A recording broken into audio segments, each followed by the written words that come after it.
چلتے مدینہ کی مسجد نبوی، وہاں امام کائنات صلی اللہ علیہ وسلم کی بارگاہ میں حاضر ہوتی ہے۔ اس کا بچہ اس کے ساتھ عرض کرتی ہے، اللہ کے نبی یہ میرا بیٹا، میرا پیارا لاڈلا چہیتا محبوب، آنکھوں کا نور، دل کا سرور، میرا راج دلارا، میری آنکھوں کا تارا، میں چاہتی ہوں کہ یہ بیٹا آپ کا غلام بنے، آپ کا نوکر بنے، آپ کا خادم بنے۔ چنانچہ اس بچے کو 10 سال تک پیارے نبی صلی اللہ علیہ وسلم کی خدمت کرنے کا شرف حاصل ہوا۔ نام ان کا حضرت انس بن مالک رضی اللہ عنہ۔ یہ فرماتے ہیں حضرت انس، مدینہ المنورہ کی تاریخ میں ایک ایسا دن آیا کہ وہ دن مدینہ کی تاریخ کا سب سے زیادہ خوشی والا دن تھا۔ اس سے زیادہ کبھی مدینہ والوں کو خوشی نصیب نہیں ہوئی، اور یہ وہ دن تھا جب پیارے نبی، ہمارے نبی، نبیوں کے نبی محمد، سب کہہ دیں صلی اللہ علیہ وسلم، محبت کا تقاضا کہ جب بھی آپ کے کانوں میں یہ میٹھا پیارا نام آئے تو زبان سے صلی اللہ علیہ وسلم بے اختیار نکلنا چاہیے۔ جب آپ اس مدینہ میں تشریف لائے تو مدینہ والوں کی خوشی کبھی اس سے زیادہ نہیں ہوئی۔ میں بھی سمجھتا ہوں آج عزیزم حافظ ثمامہ احمد، اس نے قرآن مجید سنایا، اس کے والد محترم افضال صاحب، ان کے بھائی جنید صاحب، اور میں غور کر رہا تھا کہ یہاں اکثر وہ لوگ ہیں جن کا کوئی نہ کوئی صدار حافظ ہے یا وہ خود حافظ ہے، یہاں پہ بیٹھے ہوئے سب کہتے ہیں الحمدللہ۔ قرآن کریم جو کالیاں میں یہ فضا بنے گی انشاءاللہ، ہر گھر سے قرآن کا حافظ نکلے گا انشاءاللہ۔ تو آج ان کے بچے نے قرآن یہ سنایا، اس سے بڑی سعادت، اس سے بڑی خوشی کا مقام شاید ان کی زندگی میں آئے۔ اللہ یہ خوشیاں سلامت رکھے، اور یہ وقت آئے قیامت والے دن جو فضائل مناقب پیارے نبی صلی اللہ علیہ وسلم نے حافظ قرآن کے بتائے ہیں، اللہ کرے یہ میرے بھائی ان فضائل کا مصداق بنے، سب کہہ دے آمین۔ کیونکہ ٹائم تھوڑا ہے، ہم نے یہ عمل اللہ کی توفیق اس کی رحمت سے کیا۔ رمضان کا مہینہ، رحمتوں والا مہینہ، رحمتوں والا قرآن، رحمتوں والی جگہ، یقیناً جنہوں نے قرآن پڑھا، پڑھایا، سنایا، وہ بھی رب کی رحمتوں کے حقدار بن گئے۔ رمضان کا مہینہ مجھے ایک پیغام دیتا ہے، خوشخبری دیتا ہے۔ سارا سال اللہ کی نافرمانیاں، اس کے حکموں کو توڑتے رہے، اس کی نافرمانیاں کرتے رہے، اس سے دور بھاگتے رہے۔ رمضان آ گیا، وہ تمہیں قریب کرنا چاہتا ہے، قریب آ جاؤ، اللہ تمہارے پچھلے سارے گناہوں کو معاف کر دے گا۔ اور وہ ایسی ذات ہے، کوئی تانا نہیں ہے کہ زندگی پوری گزار کی آگے، پورا سال تم اس سے دور رہا، اب تجھے ہوش آیا۔ وہ ایسا رحمان، ایسا کریم ہے، ایسا رحمان ہے، تانا بھی نہیں دے گا۔ اور اس کی رحمت کا جو سمندر ہے، اتنا گہرا، اتنا چوڑا، اتنا عریض، اتنا وسیع، اتنا چوڑا ہے، جب میرے گناہ اس میں جاتے ہیں تو وہ گناہ بھی نیکیاں بن جاتی ہیں۔ سب کہیں سبحان اللہ۔ سادہ سی مثال یوں سمجھے، کراچی میرے ملک کا سب سے بڑا شہر، کراچی والوں کی ساری گندگی، سارا فسدہ وہ سمندر میں جاتا ہے۔ اب وہ گندگی جو ہے سمندر میں جا کے، سمندر کا پانی پاک ہے، اس کو بھی پاک کر دیتا ہے، اس لیے کہ وہ سمندر اتنا چوڑا وسیع ہے کہ جب گندگی گئی اس میں وہ بھی پاک ہے۔ جب رب کی مخلوق میں سمندر، اس میں گندگی گئی تو پاک ہو گئی۔ جب رب کی رحمت کے سمندر میں میرے گناہ جائیں گے تو گناہ بھی نیکیاں اور پاک ہو جائیں گے۔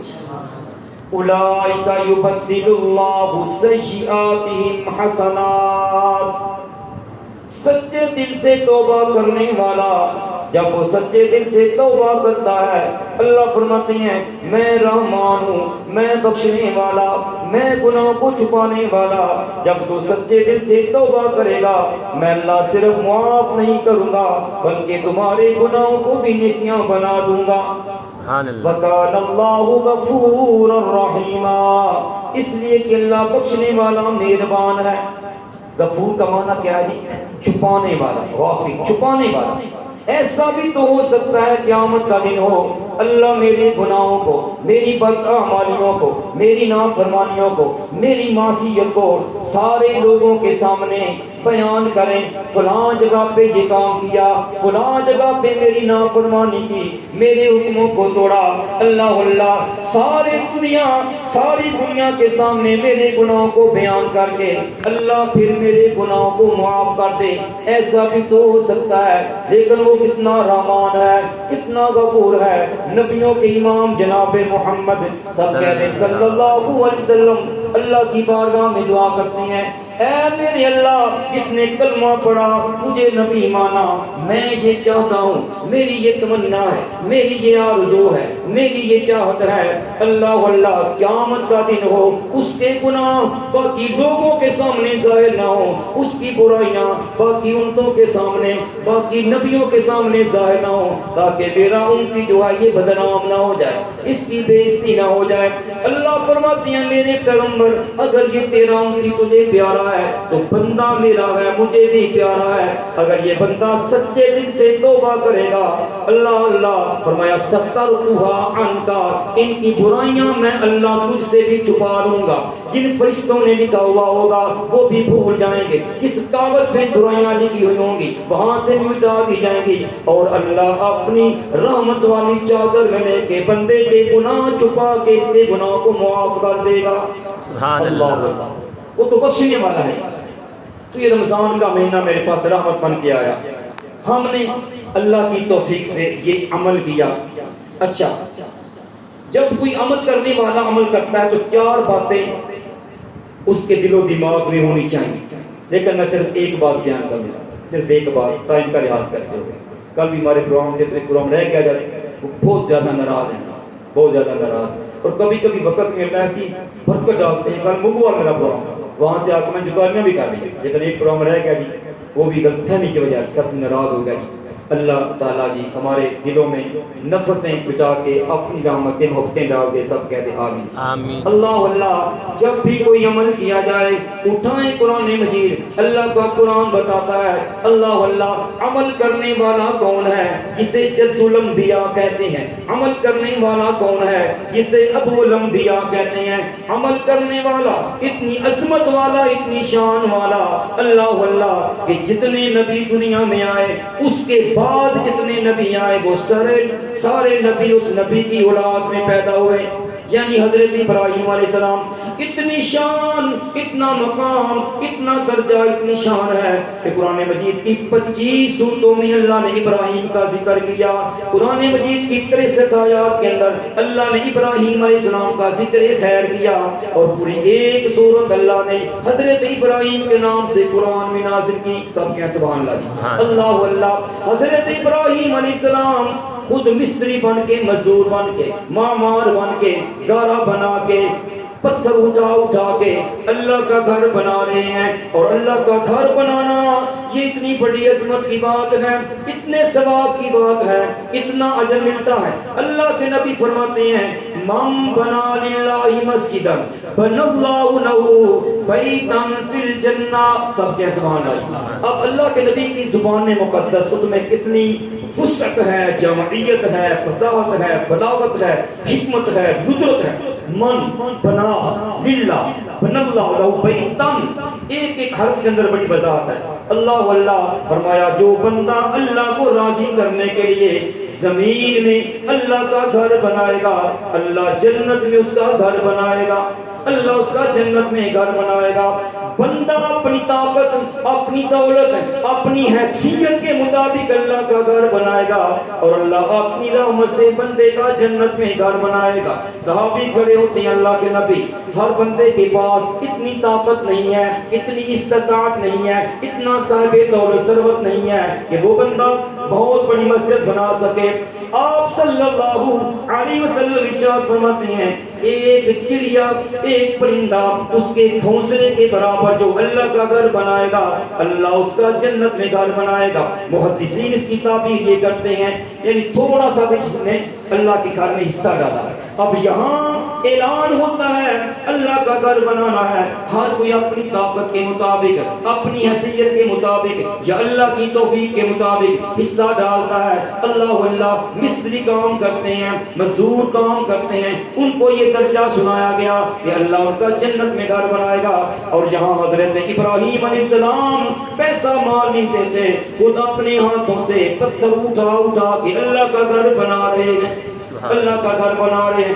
اللہ کا گھر بنانے کے بعد، اتنا بڑا عمل کرنے کے بعد، اتنی بڑی نیکی کرنے کے بعد، اللہ کے نبی عاجزی دیکھنا، تواضع دیکھنا، انکساری دیکھنا، میں نہیں کرتے، میں ایسا کرنے والا، میں نے خانہ کعبہ بنا دیا، بیت اللہ بنا دیا۔ اللہ کے نبی عمل کرنے کے بعد کہتے ہیں ربنا تقبل منا، اللہ میں نے عمل کر دیا ہے، اس کو اپنی رحمت سے قبول اور منظور فرما لے، اس کو اپنی رحمت کے ساتھ، اپنے فضل کے ساتھ قبول اور منظور فرما لے۔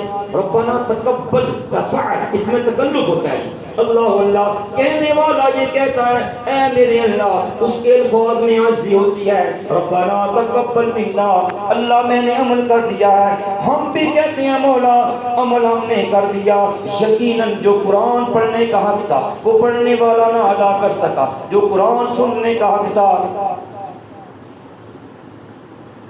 ہر جگہ دباؤ کی شرح کر دیا۔ اعوذ باللہ من الشیطان الرجیم، اعوذ باللہ من الشیطان الرجیم، اعوذ باللہ من الشیطان الرجیم۔ دماغ میرا خراب ہو گیا۔ قاری صاحب ربنا تقبل منا، اے میرے اللہ ہم نے نماز پڑھی ہے، تراویح کی نماز پڑھی ہے، یقیناً یہ رمضان کا مہینہ ہم سے چلا گیا اور میں ارادے کرتا رہا اللہ کو میں راضی کروں گا، میں ارادے کرتا رہا، سوچتا رہا اللہ کو راضی کروں گا، لیکن ایسا نہ ہو سکا۔ وہ تو مجھے راضی کرنا چاہتا تھا، وہ تو مجھے اپنے قریب کرنا چاہتا ہے، وہ تو مجھے اپنا بنانا چاہتا ہے، میری بدبختی ہے میں اس کا نہ بن سکا۔ جس طرح رمضان سے پہلے میں زندگی گزارتا رہا اسی طرح رمضان میں گزار دی۔ اللہ ہماری کمیاں کوتاہیاں اپنی رحمت سے معاف فرما دے۔ اللہ اے میرے اللہ جو قرآن سنانے کا حق تھا وہ یقیناً ادا نہ ہو سکا۔ کبھی میں دیکھتا ہوں قرآن پڑھنے والا نبیوں کا امام ہے، قرآن پڑھنے والا نبیوں کا سرتاج ہے، قرآن پڑھنے والا ساری کائنات کا امام ہے، نماز میں کھڑے ہو جاتے ہیں اللہ اور اللہ کا قرآن زبان پہ ہے اور آنکھوں میں آنسو ہیں، بڑا لمبا قیام کرتے ہیں، رکوع میں چلے جاتے ہیں، سبحان ربی العظیم، اللہ تو بڑا ہے، تیری پاکیاں بیان کرتا ہوں، بڑا لمبا رکوع، آنکھوں میں آنسو ہیں، اللہ سجدے میں چلے جاتے ہیں، اللہ کی تسبیح کو بیان کرتے ہیں، اللہ اور زبان پہ اللہ کی تسبیح جاری ہے اور آنکھوں میں آنسو جاری ہیں۔ کبھی یہ وقت ہے کہ ساری رات قرآن پڑھنے والا قرآن پڑھتا ہے، اس کی آنکھوں میں آنسو ہوتے ہیں، اور قرآن سننے والے ان کا ذکر اللہ کا قرآن کرتا ہے۔ اذا سمعوا ما انزل الى الرسول ترى اعينهم تفيض من الدمع، فرمایا قرآن میرے نبی پڑھتے ہیں ان کی آنکھوں میں آنسو ہیں، سننے والے صحابہ ان کی آنکھوں میں بھی آنسو ہیں۔ آج یہ آنسو کہاں پہ گئے؟ کبھی مجھے قرآن پڑھتے ہوئے رونا آیا مجھے، کبھی نماز میں نے اللہ سے ملاقات کی ہے، کبھی میں نے نماز میں رب سے کلام کیا ہو۔ اللہ ہمیں ایسی نماز نصیب فرما، سب کہہ دے آمین۔ ہماری عادت رہ گئی ہے، عبادت ختم ہو چکی ہے، عبادت میں روح نہیں ہے، دل میرا کہاں پہ ہوتا ہے، وجود میرا کہاں پہ ہوتا ہے۔ بول میں کیا رہا ہوتا ہوں، سوچ میں کیا رہا ہوتا ہوں، اس نماز پہ بھی توبہ کرنے کی گنجائش ہے، توبہ کرنے کی ضرورت ہے۔ اللہ اللہ، اے میرے اللہ، ہم فرمانا اقرار کرتے ہیں، اظہار کرتے ہیں، اپنے جرم کا اقرار کرتے ہیں۔ ربنا تقبل منا، اللہ ہم نے قرآن اس کا ادب نہیں کیا، اس کا احترام نہیں کیا، نہ سنانے والے نے نہ سننے والے نے، اللہ ہمیں معاف فرما دے، اللہ ہمارا عمل اپنی بارگاہ میں قبول فرما۔ ربنا تقبل منا صیامنا، اللہ ہمارے روزے قبول فرما۔ ربنا تقبل منا صلاتنا، ربنا تقبل منا رکوعنا، ربنا تقبل منا صیامنا، ربنا تقبل منا قیامنا، ربنا تقبل منا صدقاتنا، ربنا تقبل منا اعمالنا۔ اللہ میرے اعمال اس قابل نہیں ہیں کہ تو قبول کر لے، لیکن تو بڑا ہے، تو رحیم ہے، تو غفور ہے، تو کریم ہے۔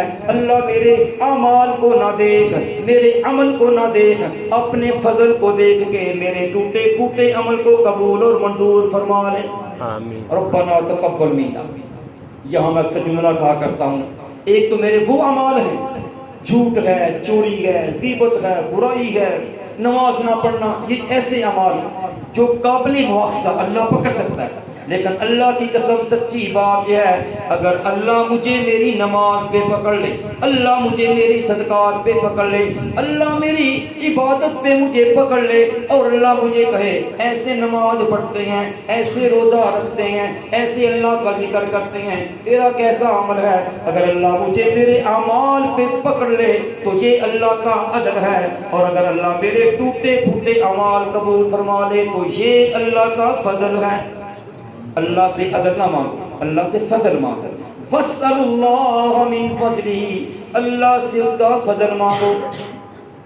اب کون سی بات کی جائے، اسی پہ اکتفا کرتا ہوں، رب کی بارگاہ میں دعا کرتے ہیں، اللہ ہم نے رمضان گزارا، ٹوٹے پھوٹے اعمال اس میں ہم نے کیے، یقیناً ہم حق ادا نہ کر سکے، اللہ اپنی رحمت سے ہمارے ان اعمال کو قبول اور منظور فرما۔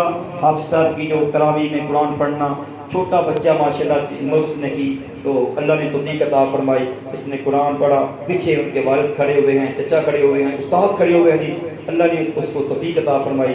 اللہ کی بارگاہ میں دعا ہے قرآن پڑھنے والوں کا، سننے والوں کا، سنانے والوں کا، اور باقی جو سب نے ہم نے عمال کی ہیں، اللہ اپنی بارگاہ میں قبول اور منظور فرما لے۔ سبحان ربک رب العزت عما یصفون وسلام علی المرسلین والحمد للہ رب العالمین۔ الحمد للہ رب العالمین والعاقبۃ للمتقین۔ اللهم صل على محمد النبي الأمي وعلى آله وسلم۔ ربنا آتنا في الدنيا حسنة وفي الآخرة حسنة وقنا عذاب النار۔ اللهم إنا نسألك الجنة ونعوذ بك من النار۔